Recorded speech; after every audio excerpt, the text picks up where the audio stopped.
Assalamualaikum warahmatullahi wabarakatuh. Perkenalkan, nama saya Karim Lampulali.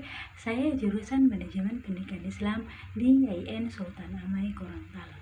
Baiklah, di video kali ini saya akan menjelaskan tentang konsep dasar public relation dan konsep dasar manajemen public relation. Baiklah, pengertian public relation adalah proses interaksi di mana public relation menciptakan opini publik sebagai input yang mengatur kedua belah pihak dan menanamkan pengertian, menumbuhkan motivasi prestasi publik bertujuan menanamkan keinginan baik, kepercayaan saling adanya pengertian, dan citra yang baik dari publik. Tujuan public relation secara keseluruhan. Tujuan public relation ialah menciptakan citra baik perusahaan sehingga dapat menghasilkan kesetiaan publik terhadap produk yang ditawarkan oleh perusahaan, serta menciptanya pembina dan pemeliharaan sikap pencipta, membina dan memelihara sikap budi yang menyenangkan bagi lembaga dan komunikasi yang harmonis. Fungsi public relation dibagi menjadi 3 bagian. Yang pertama, kegiatan yang tujuannya untuk memperoleh itikat baik, kepercayaan, pengertian, dan citra. Yang kedua, unsur pengertian dalam manajemen guna mencapai tujuan yang spesifik. Yang ketiga, usaha menciptakan hubungan yang harmonis. Unsur-unsur public relation. Yang pertama, citra yang baik. Yang kedua, itikat baik. Yang ketiga, saling pengertian. Yang keempat, saling mempercayai. Yang kelima, saling menghargai. Yang keenam, toleransi. Landasan konsep manajemen public relation. Manajemen humas ialah proses penelitian, perencanaan, pelaksanaan, pengevaluasian suatu kegiatan komunikasi yang disponsori oleh organisasi. Humas merupakan segala sesuatu yang terdiri dari semua bentuk komunikasi perencanaan baik dalam maupun luar untuk mencapai tujuan khusus yaitu pengertian bersama. Baiklah, sekarang saya akan menjelaskan materi tentang hakikat manajemen humas di sekolah. Humas secara umum adalah fungsi yang khas antara organisasi dengan publiknya atau dengan kata lain antara lembaga pendidikan dengan warga di dalam. Warga di dalam itu seperti guru, siswa, karyawan. Sedangkan warga di luar yaitu wali siswa, masyarakat, instansi luar, partner sekolah. Dalam konteks ini dijelaskan bahwa humas atau public relation adalah termaksud salah satu elemen yang penting dalam suatu organisasi, kelompok ataupun secara individu. Selanjutnya, model manajemen humas di sekolah. Menurut M. Mulyasa, model manajemen hubungan sekolah dengan masyarakat merupakan suatu proses kegiatan yang direncanakan dan diusahakan secara sengaja dan bersungguh-sungguh disertai pembinaan secara kontinu untuk mendapatkan simpati dari masyarakat pada umumnya dan khususnya masyarakat berkepentingan langsung dengan sekolah. Strategi humas di sekolah.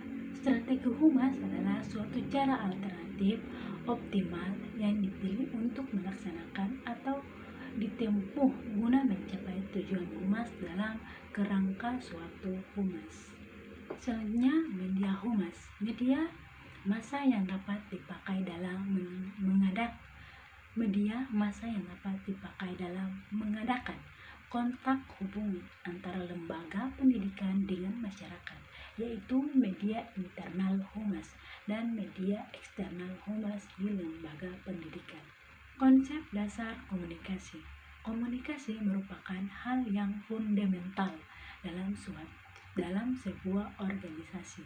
Pada hakikatnya, dalam menjalankan suatu organisasi, maka pasti perlu adanya komunikasi yang baik antara anggotanya. Komunikasi merupakan suatu proses di mana dua orang atau lebih membentuk atau melakukan pertukaran informasi terhadap suatu nama lain yang pada gilirannya akan tiba saling pengertian.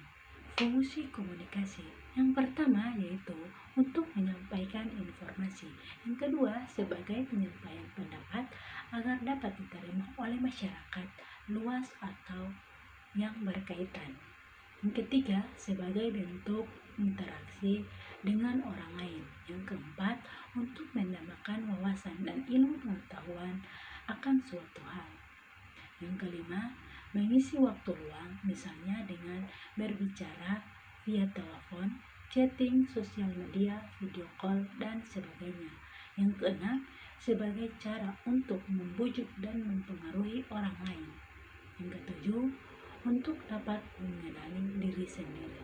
Selanjutnya kita masuk di unsur-unsur komunikasi. Unsur-unsur komunikasi adalah diantaranya adalah sender, adalah komunikasi yang menyampaikan pesan kepada seseorang atau kepada sejumlah orang. Yang kedua, encoding adalah proses penyandingan, yakni proses pengalihan pikiran keadaan dalam bentuk lambing. Yang ketiga adalah messenger atau pesan, yang merupakan perangkat lambing bermakna yang disampaikan oleh komunikator. Materi selanjutnya itu pembinaan disiplin peserta didik. Kedisiplinan peserta didik adalah suatu keadaan tertib dan teratur yang dimiliki oleh peserta didik di sekolah tanpa adanya pelanggaran-pelanggaran yang merugikan baik secara langsung maupun tidak langsung terhadap peserta didik sendiri dan terhadap sekolah secara keseluruhan. Selanjutnya, pengertian kode etik peserta didik. Kode etik peserta didik adalah aturan-aturan atau norma-norma yang dikenakan kepada peserta didik, berisi suatu yang menyatakan boleh tidak boleh, benar tidak benar, layak tidak layak, dengan maksud agar ditaati oleh peserta didik. Aturan-aturan tersebut bisa berupa yang tertulis maupun yang tidak tertulis, termasuk ke dalamnya adalah tradisi-tradisi yang wajib ditaati di dunia pendidikan, khususnya di sekolah. Pemberian hukuman bagi peserta didik. Hukuman dalam pendidikan adalah sanksi yang diberikan seorang guru kepada muridnya yang membuat pelanggaran terhadap aturan sekolah maupun instansi dari guru. Hukuman adalah pendidikan bisa dimaksud dalam kategori metode. Metode cara pemberian hukuman, baik itu hukuman fisik maupun psikis kepada peserta didik yang melanggar aturan. Materi selanjutnya itu evaluasi program public relation atau humas. Evaluasi tahapan persiapan dalam pelaksanaan program yang direncanakan oleh praktis public relation. Kadang-kadang bahkan secara berskala ada beberapa informasi yang cukup penting atau vital tidak tersampaikan seperti yang telah dipersiapkan. Untuk itu, penilaian yang sistem perlu dilakukan untuk menentukan kecukupan informasi dasar yang akan disampaikan untuk digunakan pada saat perencanaan program. Kegiatan yang dapat dilakukan dalam tahapan evaluasi pelaksanaan dibagi menjadi 3 kegiatan. Yang pertama, evaluasi jumlah pesan yang dikirim ke media massa serta kegiatan yang sudah dirancang. Yang kedua, evaluasi jumlah pesan yang sudah diberikan serta kegiatan yang dilaksanakan. Yang ketiga, evaluasi jumlah yang menerima pesan dan jumlah kelayakan. Evaluasi tahapan efek. Pada tahapan ini, pengukuran efek mencatat seberapa jauh hasil yang telah dicapai untuk tiap-tiap target, untuk kelayakan atau keseluruhannya, sebagaimana yang dinyatakan dalam tujuan program. Materi yang selanjutnya yang akan saya jelaskan itu perencanaan program public relation atau humas. Ada 4 alasan perencanaan program public relation. Yang pertama, penetapan target-target operasional public relation yang nantinya akan menjadi tolak ukur atas segenap hasil yang diperoleh. Yang kedua, untuk menghitung jumlah jam bekerja dan berbagai biaya yang diperlukan. Yang ketiga, untuk menyusun skala prioritas guna menentukan jumlah program dan waktu yang diperlukan untuk memaksimalkan segenap program public relation yang telah diprioritaskan itu. Selanjutnya, langkah dalam metode perencanaan public relation. Yang pertama, pengenalan situasi. Yang kedua, penetapan tujuan. Yang ketiga, definisi kelayakan. Yang keempat, pemilihan media dan teknik-teknik public relation. Yang kelima, perencanaan anggaran. Yang keenam, pengukuran hasil. Selanjutnya, definisi tujuan. Dalam ruang lingkup PR, itu sendiri ternyata sedemikian luasnya. Namun, sehubungan dengan keterbatasan sumber daya, maka kita harus selalu membuat skala prioritas. Tujuan itu sendiri merupakan salah satu ciri perusahaan yang akan menjadi model pedoman dalam menentukan program menjadi kompas kerja bahwasanya ke arah mana perusahaan ini yang akan dibawa. Materi selanjutnya itu menentukan masalah manajemen publik relation atau humas. Konsep dasar penentuan masalah publik relation humas adalah salah satunya dalam ranah ilmu sosial. Masalah sosial disignifikasikan dan tidak diinginkan antara standar kebersamaan dan kondisi yang nyata. Yang kedua, merumuskan dan menentukan penemuan masalah. Selanjutnya, menentukan masalah public relation. Tindakan yang harus dilakukan public relation sebelum menyusun program kerjanya adalah memahami situasi atau masalah yang ada sebelum merumuskan program kerjanya. Ia harus memenuhi titik awalnya. Materi selanjutnya yaitu organisasi humas. Unsur-unsur kehumasan dibagi menjadi dua bagian. Yang pertama, men and women, ialah manusia, laki-laki dan perempuan, salah satu pihak yang memeran peranan penting atas keberhasilan kinerja manajemen dalam terlibat langsung dalam perjalanan proses manajemen tersebut. Yang kedua, money atau dana, ialah anggaran yang kita butuhkan harus benar-benar sesuai dengan program yang sudah kita rancang agar supaya tercapai tujuan mekanisme. Selanjutnya, ruang lingkup manajemen kehumasan. Yang pertama, pengelolaan dan pengumpulan data. Pengelolaan dan pengumpulan data bermanfaat untuk memberikan informasi kepada lembaga dan layanan umum, serta bisa sebagai umpan balik informasi dari lembaga dan masyarakat. Yang kedua, publikasi. Semua kebijakan dan kegiatan yang dilakukan oleh lembaga atau instansi harus dipublikasikan.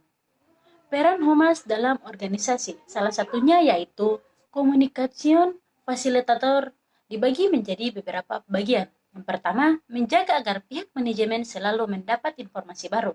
Yang kedua, memastikan setiap orang dalam organisasi mendapatkan informasi. Yang ketiga, melakukan audien komunikasi. Yang keempat, melaporkan setiap hasil survei opini publik. Baiklah, materi selanjutnya yaitu kita masuk di konsep dasar implementasi program public relation atau humas. Tujuan dari proses perencanaan program kinerja untuk mengelola berbagai aktivitas PR atau humas tersebut dapat diwujudkan jika terorganisir dengan baik melalui manajemen humas yang dikelola secara profesional dan dapat dipertanggungjawabkan hasil sasarannya. Selanjutnya, strategi komunikasi. Strategi komunikasi adalah perencanaan dalam perencanaan pesan melalui kombinasi berbagai unsur komunikasi seperti resibel dan formalitas, isi dan saluran komunikasi hingga pesan disampaikan mudah diterima dan dipahami, serta bisa mengubah sikap atau perilaku sesuai dengan tujuan komunikasi.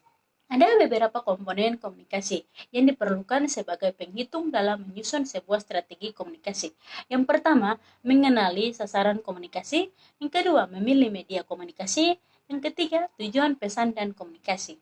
Materi selanjutnya yaitu peran humas dalam pelibatan masyarakat untuk meningkatkan mutu sekolah. Dibagi menjadi 3 bagian. Yang pertama yaitu konsep mutu dalam pendidikan.